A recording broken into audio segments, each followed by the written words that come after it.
Chers amis, bonjour, j'espère que les préparatifs de Pessah vont bon train. Il y a un témoignage extraordinaire du Rabbi Yosef Yitzhak, qui était alors directeur de la Yeshiva Lubavitch, à Lubavitch en Russie. C'est un élève qui était inscrit pour cette nouvelle année scolaire à la Yeshiva.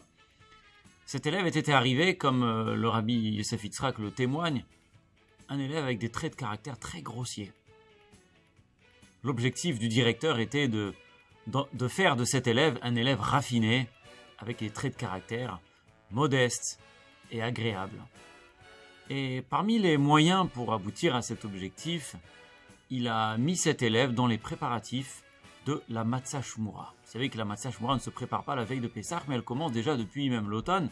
Lors de la moisson du blé, on va surveiller la moisson, on va surveiller les épis de blé, puis la farine, là où elle est entreposée, et jusqu'à la fabrication avec l'eau et la farine en moins de 18 minutes, et enfin travailler la pâte jusqu'à la sortie au four.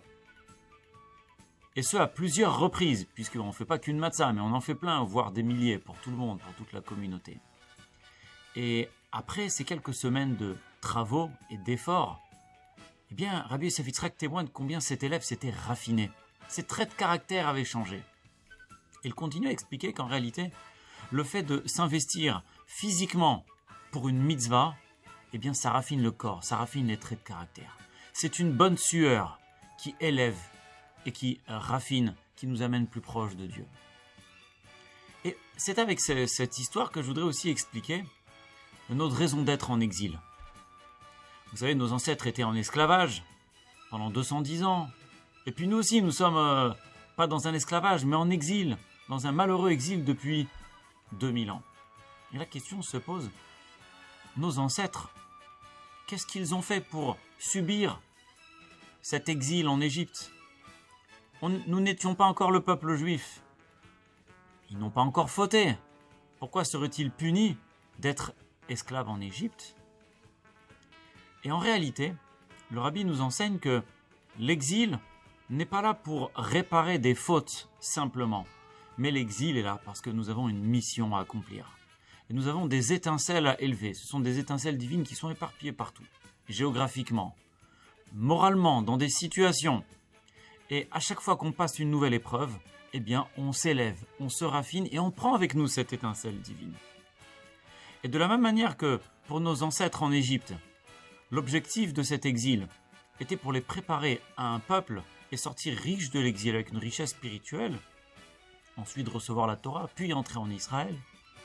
Eh bien, il en est de même aujourd'hui, dans cette très longue exil insupportable. Nous ne sommes pas là parce que nous avons fait des fautes et pour se faire pardonner depuis 2000 ans, nous sommes en exil. Si c'était le cas, après quelques années, l'exil aurait suffi pour pardonner nos fautes. Nous sommes aujourd'hui en exil depuis si longtemps parce que nous avons une mission. Nous ne sommes pas victimes, mais nous sommes là pour une bonne raison. Nous sommes là parce que nous avons quelque chose à accomplir. C'est ces étincelles qui se trouvent chez nous, dans notre famille, dans notre contexte, dans notre travail, autour de nous, partout où nous irons. Et on doit toujours se demander qu'est-ce qu'on peut faire pour accomplir cette mission élevée et raffinée, soi-même et ses étincelles partout où elles se trouvent. Et alors nous serons libérés.